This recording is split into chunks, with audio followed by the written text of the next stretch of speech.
नमस्कार। रिकॉर्डिंग चालू हुई कि नहीं? नमस्कार, मैं हिम्मत सेठ आज फिर हाजिर हूँ आपके सामने एक नए विषय को लेकर के। आज हमारे साथ बोलिया साहब हैं, एवंती कुमार बोलिया, जो पहले आरएसईबी में सुप्रिंटेंडेंट इंजीनियर थे और बिजली के अच्छे जानकार हैं। तो हमने कहा कि भी बिजली के अंदर क्या क्या सुरक्षा अपनाई जाए और कैसे लोगों की हादसे बहुत होते हैं, वो हादसे कम हो, दुर्घटनाएं कम हो और लोगों का जीवन सुरक्षित रहे। तो उसके बारे में बोलिया साहब कुछ बतलाएंगे आज।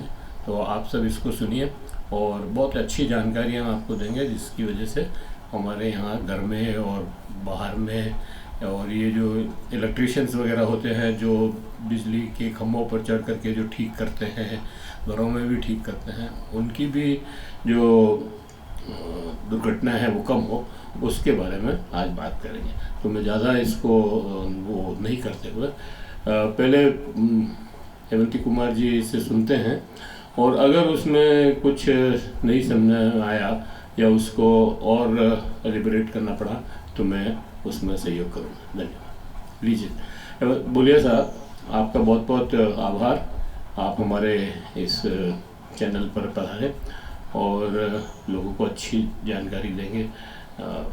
आपका स्वागत है, लीजिए आप बात करिए।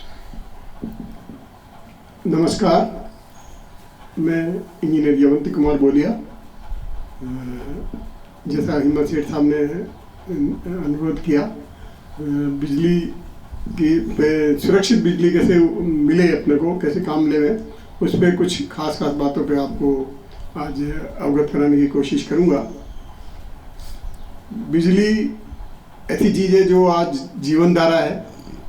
हर काम में सुबह से शाम तक, रात तक 24 घंटे अपने को बिजली चाहिए और हर एक को चाहिए, चाहे वो किसी वर्ग का आदमी हो, मानव, सबको बिजली आवश्यक है। बिजली जहाँ एक शक्ति है, ये ऐसी शक्ति है कि जो सही उपयोग ले में तो बहुत उपयोगी है और अगर लापरवाही करें तो खतरनाक भी है। अपने भारत में बिजली जो वोल्टेज अपना दुनिया में अलग अलग वोल्टेज की प्रणालियाँ हैं। कहीं 110 वोल्ट की प्रणाली है, कहीं 220 वोल्ट की प्रणाली है। भारत में ब्रिटिश टाइम से ही अपने यहाँ 220 वोल्ट की प्रणाली थी, वही आगे अपनाई है। इसका अर्थ यह है कि जो आप लोग बिजली काम में लेते हो अपने घर पे, उसमें जो भी आप उपकरण काम में लेते हो, उसमें एक फेज का तार होता है, एक न्यूट्रल का तार होता है। उन दोनों बीच में 220 वोल्ट की बिजली रहती है। और अपना जो शरीर है, मानव शरीर या कोई भी प्राणी शरीर हो, पशु पक्षी भी हो, वो 100 वोल्ट तक की बिजली से जो करंट अपने अगर टच हो जाए, उससे जो करंट आता है वो सहन कर सकता है। और 100 वोल्ट से ऊपर की बिजली अगर वोल्टेज रहेगा तो उसके अगर आप टच करेंगे तो उससे जो करंट शरीर में बहेगा वो अपने हृदय के थ्रू होकर बहता है, तो उसमें घातक है। वो उसमें दुर्घटना हो सकती है, अघातक तो होती है, घातक भी हो सकती है। तो इस बिजली रूपी शक्ति को सही उपयोग कैसे लेवें, इस पे मैं आज कुछ प्रकाश डालूंगा। तो अपने जो बाहर बिजली अपन जो काम में लेते हैं, उसमें अपने घर के बाहर या अपने इंडस्ट्री के बाहर जो बिजली की लाइनें हैं, उसमें अपने काम की चीज़ LT लाइन बोलते हैं, लो टेंशन लाइन। उसमें 4 तार होते हैं, उसमें वहाँ 3 तो फेज के तार होते हैं, एक न्यूट्रल का तार होता है। घरों में जो अपन उपकरण काम में लेते हैं वो सिंगल फेज के उपकरण होते हैं, उसमें एक फेज का तार और एक न्यूट्रल का तार ये काम आता है।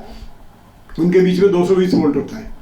और जो अपन मोटर चलाते हैं, चाहे खेत पे चलाएं, चाहे कारखानों में चलाएं, चक्की पे जहाँ कारखानों में जहाँ भी चलाएं, उसमें 3 फेज की बिजली काम आती है, जिसमें फेज से फेज के बीच में 440 वोल्ट होता है और एक न्यूट्रल साथ में काम आता है। तो कम से कम 220 वोल्ट तो अपन काम में लेते ही हैं। क्योंकि 100 वोल्ट से ऊपर का वोल्टेज बिजली अगर असावधानी से टच हो जाए तो खतरनाक है, इसलिए उसमें सावधानी और ध्यान रखने की ज़रूरत है। तो अभी अपने भारत में शुरू में जब देश आज़ाद हुआ, केवल 13-14 मेगावाट बिजली थी। कुछ बड़े बड़े शहरों में प्राइवेट बिजली घर चलते थे और कुछ नहीं था। धीरे धीरे बिजली का विकास हुआ। भारत सरकार में पहले इलेक्ट्रिकल मैकेनिकल डिपार्टमेंट थे हर राज्य में। उसके बाद जब विस्तार शुरू हुआ कि भाई अपने को बड़े स्तर पे लोगों को बिजली का लाभ पहुंचाना है, तो सन 1957 में 1 जुलाई को एक अधिनियम आया और उसके तहत हर राज्य में एक विद्युत मंडल गठित किया गया, राज्य विद्युत मंडल, जिसने बिजली को गांव-गांव तक फैलाया। जिसमें गांव में हर कुएं तक बिजली पहुंची, हर गांव में हर घर तक बिजली पहुंचाने का लक्ष्य हुआ। और वो अब करीब करीब अधिकतर घरों में बिजली पहुंच चुकी है और खेतों में भी अपन पहुंचाने की कोशिश कर रहे हैं।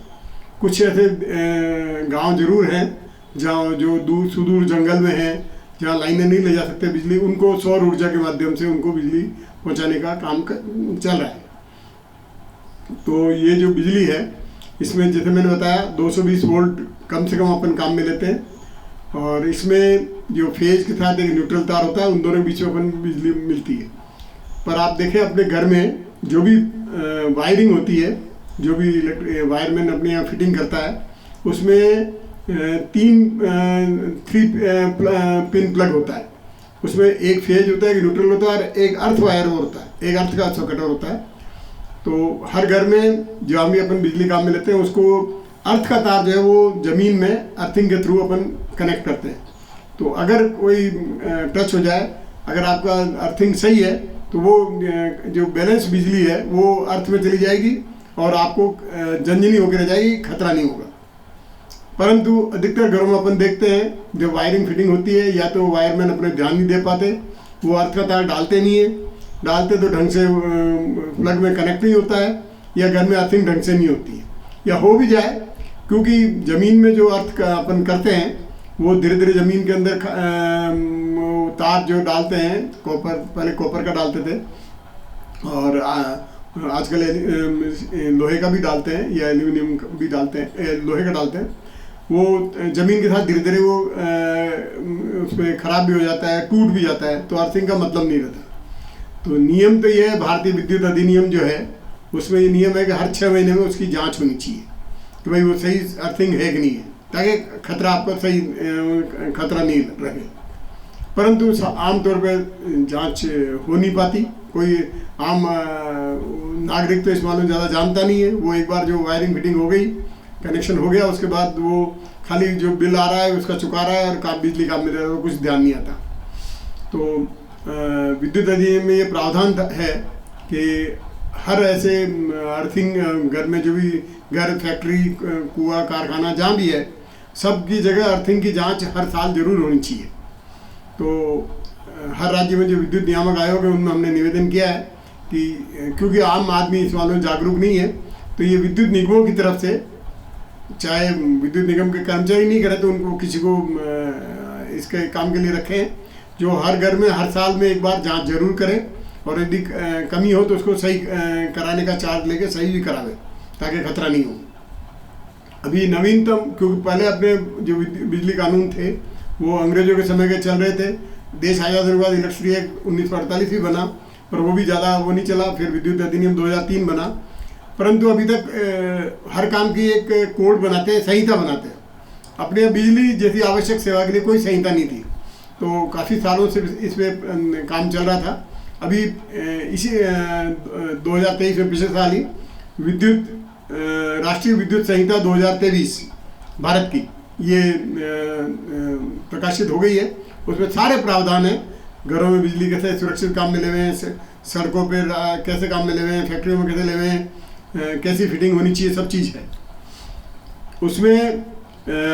सबसे बड़ा तो ये है कि जो आपके घर के बाहर लाइन है उसमें जो लोहे का ब्रैकेट होता है उसमें 3 तार फेज के और एक न्यूट्रल, या एक फेज एक न्यूट्रल होता है, पर साथ में एक अर्थ वायर जरूर होना चाहिए और हर तीसरे पोल पे उसमें अर्थिंग ज़मीन में कनेक्ट होना चाहिए वो, और लगातार अर्थ वायर होगा। और वो जहाँ GSS है, जहाँ से आपकी बिजली लाइन आ रही है, वहाँ पे वो अर्थिंग अच्छी तरह होती है। तो आपके घर में जो वहाँ से बिजली के खंभे से आपके घर में लाइन आती है मीटर तक और आगे मेन स्विच में आती है, वहाँ एक फेज, एक न्यूट्रल और एक अर्थ का कनेक्शन भी होना चाहिए, ताकि अगर कोई जो बिजली है लापरवाही से टच हो जाए तो आपका जो करंट बनेगा वो तत्काल अर्थ के टर्मिनल के थ्रू आपके मकान के अर्थ में चला जाए या लाइन के अर्थ के थ्रू वहाँ ट्रांसफार्मर तक पहुँच जाए, वहाँ से उसमें सर्किट ब्रेकर लगा होता है वो इमीडिएटली बंद हो जाना चाहिए। ये माना जाता है कि मानव शरीर में यदि करंट करीब लगातार आपके हाथ से लेकर पाँव तक अगर हार्ट को होता हुआ जो करंट फ्लो हो 3 सेकंड तक अगर करंट फ्लो हो तो आदमी मर सकता है, मरने की खतरा रहता है। और अभी जो बिजली के सुरक्षा उपकरण हैं जो जीएसएस पे लगते हैं या ट्रांसफार्मर में लगते हैं, वो 1 सेकंड के 10वें हिस्से से भी कम में वो ट्रिप हो जाए, ये उनकी तकनीकी क्षमता है। यदि उसमें वोल्टेज ज़्यादा आ जाए या कहीं अर्थ लीकेज करंट आ जाए तो 1 सेकंड के 10वें हिस्से या 100वें हिस्से में वो बिजली को बंद कर देगा, तो आपको खतरा नहीं रहेगा। उसके लिए यही है कि वो वहाँ वो जो सर्किट ब्रेकर लगता है वो सही रूप से फिटिंग हो और सही रूप से काम करे, अर्थिंग सही हो।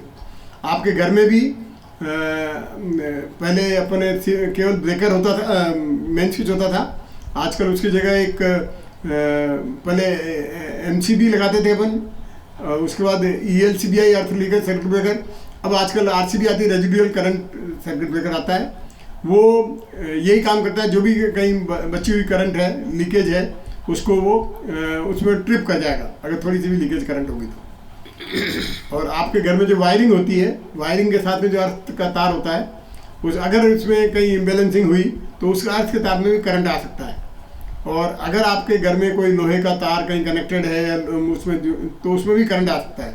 और ख़ास तौर से जब गीला हो, क्योंकि पानी जो है वो बिजली का सुचालक है, इसमें होकर करंट बह सकता है, लकड़ी में नहीं होता पर पानी में ये संभव है। तो बारिश के मौसम में खास तौर से खतरा होता है कि अगर आपकी दीवार गीली है तो उसमें करंट आने का खतरा रह सकता है, अगर अंदर लीकेज है तो समय पे उसकी जांच जरूर आवश्यक कराएं। इसमें थोड़ा सा खर्चा भले ही हो वायरिंग मैन को बुला के करने का, परंतु जान बड़ी चीज़ है, जान वापस नहीं आती, तो इसको सुरक्षा जरूर ध्यान में रखें। और अपने घर में जहाँ भी मीटर है के बाद मेन स्विच है, तो मेन स्विच के पास में एक ये रेजिडुअल सर्किट ब्रेकर सब क्षमता के आते हैं। आपके छोटा घर का छोटा कम लोड है तो छोटा भी आता है और बड़ी क्षमता के भी आते हैं, सब तरह के आते हैं। ये लगवाने में सुरक्षा है अपनी। और फिर ये भी ध्यान रखें कि आपके घर के बाहर जो खंभा है उसमें अर्थ का तार है या नहीं है। नीचे पतला तार होता है, ऊपर 3 तो वो एल्यूमिनियम के मोटे तार होते हैं, न्यूट्रल भी मोटा होता है, पर अर्थ का एक पतला लोहे का तार होता है जो नीचे अलग कनेक्शन होता है उसका। वो अगर नहीं है तो आप अपने इलाके के बिजली विभाग के जो भी अधिक कर्मचारी हैं, इंजीनियर हैं, उनको जरूर सूचना देता हमारे यहाँ अर्थ का तार नहीं है, आप इसमें अर्थ का तार लगाएं। उनकी ये कर्तव्य है उनका कि वो उसमें अर्थ का तार जरूर हो और उसके समुचित अर्थिंग भी जरूर हो।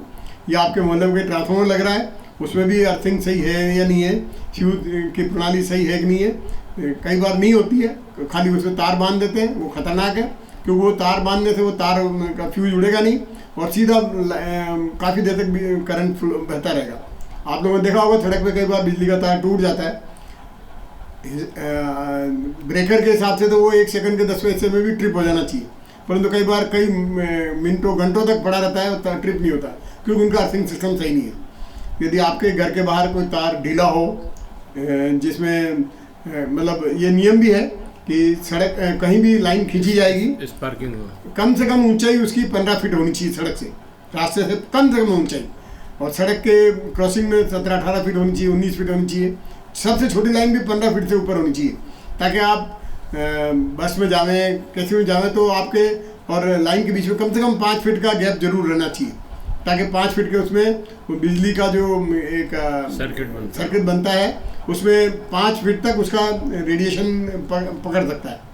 तो कम से कम 15 फीट की हाइट ज़रूर होनी चाहिए। अगर आपके इलाके में कोई तार ढीला हो, लटक रहा हो या सही नहीं हो, तो उसको आप बिजली विभाग में ज़रूर सूचना देकर उसको सही कराएं, ताकि कोई किसी को खतरा नहीं हो। और उसकी अर्थिंग सही हो, अपने ब्रेकर सही करें, अपने अर्थिंग घर की भी सही कराएं, और उसके लिए कोई वायरमैन को बुलाना पड़े, इलेक्ट्रिशियन को बुलाना पड़े, तो इन सब प्रावधानों का रखें। इसके अलावा इसमें विद्युत निगमों को नियामक आयोग ने ये कहा भी है कि इसके लिए जन जागरण जरूरी है, तो उनको लोक शिक्षण कराना है।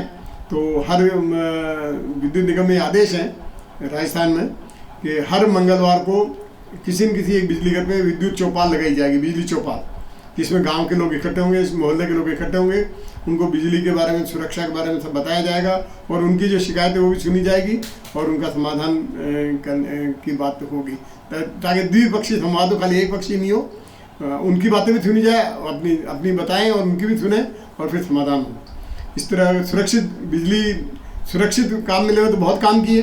आपके घर में रोशनी हो सकती है, पंखे चल सकते हैं, एसी फ्रिज सब चल सकते हैं, चक्की चल सकती है, कारखाने चल सकते हैं, खेती में सिंचाई का अच्छा उपयोग हो सकता है। पर ये चौपाल कहीं लगती तो है नहीं है, या लगती भी होगी तो सूचनाएं तो किसी के पास आती नहीं है, तो फिर ये इसका मतलब क्या है? हाँ, यही हमने नियामक आयोग में निवेदन किया कि साहब इन्होंने आदेश भले ही निकाल दिया, सही अर्थ में वो चौपाल नहीं लगती, तो उसमें एक आदेश और है कि जो भी आपकी 11 की लाइन, उसको फीडर बोलते हैं, हर फीडर पे एक फीडर इंचार्ज लगाते हैं, और उस फीडर इंचार्ज के साथ में उस मोहल्ले के या उस गांव के लोगों की एक समिति बनती, विद्युत समिति, जो बिजली के मामले में उस जो फीडर इंचार्ज है, लाइनमैन होता है बिजली निगम का, वो जनता मिलके और ये इसमें संवाद करे। हर महीने किसी न किसी बिजली घर पर चौपाल जरूर लगे, जिसमें लाइनमैन भी हो, वहाँ के इलाके के जूनियर इंजीनियर, असिस्टेंट इंजीनियर भी हो, ताकि उनसे जनता भी सही, वो जनता को पूरी बात बता सकें, जागरण कर सकें, शिक्षित कर सकें, और साथ में जनता भी उनको अपनी बात बता सके। सबसे ज़्यादा ज़रूरी तो ये है सर कि ये जो चौपालें लगानी भी है या लगती भी है, तो इनकी सबको जानकारी हो, मतलब हर आदमी के पास ये मैसेज जाए कि वो ये चौपाल लग रही है और इसमें आप आएँ, और इसलिए ज़रूरी है कि इसमें सुरक्षा की और सारी जो है जानकारियाँ दी जाएगी। जब तक ये मतलब लोगों तक नहीं पहुँचती है बात, तब तक चौपाल आप लगा भी दो किसी फीडर पे या किसी गाँव में या कहीं पे भी, और 4-6 जने या 10 जने इकट्ठे हो जाएं और हो गई चौपाल का नाम हो गया, तो उसका मेरी समझ में कोई खास उद्देश्य हल नहीं होता। तो ज़रूरी सब ये है। दूसरी बात ये है कि ये जो अर्थिंग का मामला है, ये जो आपने कहा कि इसकी चेकिंग होनी चाहिए हर 6 महीने में, तो सर ये तो RSCB मतलब जो डिपार्टमेंट है सुरक्षा का, जो इलेक्ट्रिसिटी में एक सुरक्षा का विभाग होना चाहिए, और वो अगर इलेक्ट्रिकल डिपार्टमेंट में सुरक्षा का विभाग हो, और वो ये सारे उसका काम ही यही रहे कि वो ये मतलब हर घर को या हर खंबे को या जहाँ पे भी फीडर लाइन है, जहाँ पे मतलब अर्थिंग होनी चाहिए, उसको देखे, तभी जाकर के इसका कोई रिजल्ट आ सकता है। क्योंकि आदमी तो इतना अवेयर होता नहीं है, मतलब जो यूज़ करता है, ग्राहक जो है आपका, उपभोक्ता जो है, वो इतना अवेयर होता नहीं है, और वो अवेयर हो तो भी थोड़ा लापरवाह हो जाता है। और दूसरी बात ये कि उसके पास इतने काम होते हैं, मतलब उसके खुद का खाना पीना और रहना इतना मुश्किल हो गया है कि वो दिन रात उसी में लगा रहता है। जब इसी में लगा रहता है तो बिजली तो आराम की चीज़ है, चाहिए, ये सब बात है, आवश्यक भी है, लेकिन फिर भी वो देखता है वह चल रही तो है यार, ठीक है, बाद में देख लेंगे, कभी करा लेंगे, तो उसमें लथार्ची बना जाता है। तो अगर ये बिजली विभाग ही इसको अपने आदमी भेज करके नेसेसरीली करे, भले चार्ज ले ले, उसका बिल में जोड़ दे चार्ज, तो ही इसका सही उपयोग हो सकता है मेरे हिसाब से। अब आप बताएं अगर ये क्या हो सकता है इसमें मैं बताऊं, बिजली निगम के अलावा हर राज्य में एक विद्युत निरीक्षणालय होता है, इलेक्ट्रिकल इंस्पेक्टरेट, जो जब राज्य की राजधानी में चीफ इलेक्ट्रिकल इंस्पेक्टर या सीनियर इलेक्ट्रिकल इंस्पेक्टर होता है, और हर जिले में एक असिस्टेंट इलेक्ट्रिकल इंस्पेक्टर है, सब जगह है। सरकार की तरफ से सुरक्षा की जिम्मेदारी, इंस्पेक्शन की सारी उनकी है, परंतु उनके पास पूरा स्टाफ है ही नहीं, उदयपुर में जैसे यहाँ एक असिस्टेंट इलेक्ट्रिकल इंस्पेक्टर है, उसके पास कोई स्टाफ नहीं है, कोई साधन नहीं है। पूरा जिला या उसको आसपास के ज़िले भी दे देते कई बार, वहाँ भी नहीं होते, तो वो बिना साधन के, बिना उसके सभी कंज्यूमर के जा ही नहीं सकता, सभी लाइनें देख ही नहीं सकता। ऑफिस ही एक कमरे में खुद अकेला और एक जना कोई स्टाफ और स्टाफ है नहीं। तो हमने नियामक आयोग को निवेदन किया था, उन्होंने पिछली बार राजस्थान राज्य सरकार को भी लिखा कि उनको स्टाफ जितना ज़रूरी है वो स्टाफ दिलाया जाए। उनकी पोस्टें भी मंजूर कराई। अब सरकार की भर्ती प्रक्रिया है, उसमें टाइम लग रहा है उनको, परंतु वहाँ साथ में बिजली निगम में भी हर गांव में एक लाइनमैन होना चाहिए था जिसको गांव वाले जानते हैं, तो वो भी सबको लाइनें देखे। परंतु धीरे धीरे काम बढ़ता गया, नई भर्तियां हुई नहीं। जब पहले हर गांव में एक लाइनमैन होता था, अब 20-25 गांव के बीच में एक लाइनमैन रह गया, तो वो हर गांव में हर समय उपलब्ध नहीं हो सकता, गांव वाले उसको ढूंढेंगे, मिलेगा नहीं। तो ये आवश्यक सेवा का निगम है, इसमें राज्य सरकार से भी हमने निवेदन किया है कि आप ये विद्युत एक में प्रावधान भी है कि आप करीब 70 उपभोक्ता पे एक कर्मचारी जरूर होना चाहिए। 70 उपभोक्ता अपने एक मोहल्ले में हो जाते हैं, तो हर मोहल्ले में एक कर्मचारी मिले, बहुत बड़ी बात है। पहले हर गांव में एक होता था, वो तो भी संभाल लेता था, वो गांव के सब लोग उसको जानते थे, वो भी सबको जानता था। तो वापस इसमें ज़रूरी है कि ऐसे आवश्यक सेवा विभाग में कर्मचारी हो, ताकि वो घर घर जाके चेक भी कर सकें और उसको उपकरण भी देवें, और साथ में उसको जहाँ खराब हो उसको जो बिजली के हर गांव में या शहर मोहल्ले में बिजली के ठेकेदार की दुकान, कॉन्ट्रैक्टर की दुकान होती है, जहाँ वायरमैन सुपरवाइजर होते हैं, वो उससे बुला के ठीक भी करा सकता है। उसमें कुछ रुपए लगेंगे, पर अपनी जान बच जाएगी, वो सबसे ज़रूरी है। एक अपन पहले एक बार बात कर रहे थे, मतलब वो इंजीनियर गोगुंदा के उस क्षेत्र में थे हम लोग, और तो बता रहे थे कि 35,000 उपभोक्ता पे 70 आदमी है या ऐसा कुछ, 35 आदमी है या 70 आदमी, ऐसा कुछ बता रहे थे कि इतना स्टाफ कम है, और वो उनसे बिल भी बनवाते हैं, और मतलब सारा काम उन्हीं से करवाते हैं। तो ये RSCB में ही नहीं, सारे डिपार्टमेंट्स में हालत ख़राब है, मतलब कर्मचारियों की भर्ती तो हो ही नहीं रही है, और रेलवे, अकेले रेलवे में 3.5 लाख लोगों की वैकेंसी है जो नहीं भरी जा रही है पिछले 10 सालों से। तो इसके ऊपर तो ध्यान देना ही चाहिए, और बेरोजगारी बहुत ज़बरदस्त तरीके से बढ़ रही है हिंदुस्तान में। तो खैर जो भी है, अब इस वीडियो को यहीं समाप्त करते हैं, और एक अपील करते हैं आपसे कि अगर आपको ये वीडियो अच्छा लगा हो तो इसको लाइक करें, फॉरवर्ड करें, मैसेज करें, दूसरों को शेयर करें, और बेल आइकन दबाएं। मतलब ये अगर चैनल आपने सब्सक्राइब नहीं किया हो तो सब्सक्राइब कर लें। सब्सक्राइब के कोई खर्च नहीं है, उसमें पैसे नहीं लगते हैं, तो दिल खोल के सब्सक्राइब करें, और बेल आइकन दबाना न भूलें। सुझाव दें और कमेंट लिखें, आपके सुझाव और कमेंट हमें और बेहतर करने की तरफ अग्रसर करेंगे।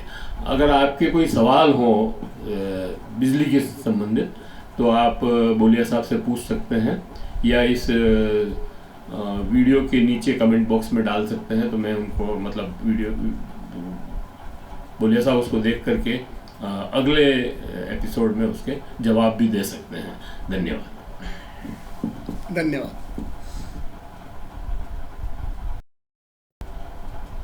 ठीक है सर। एक विषय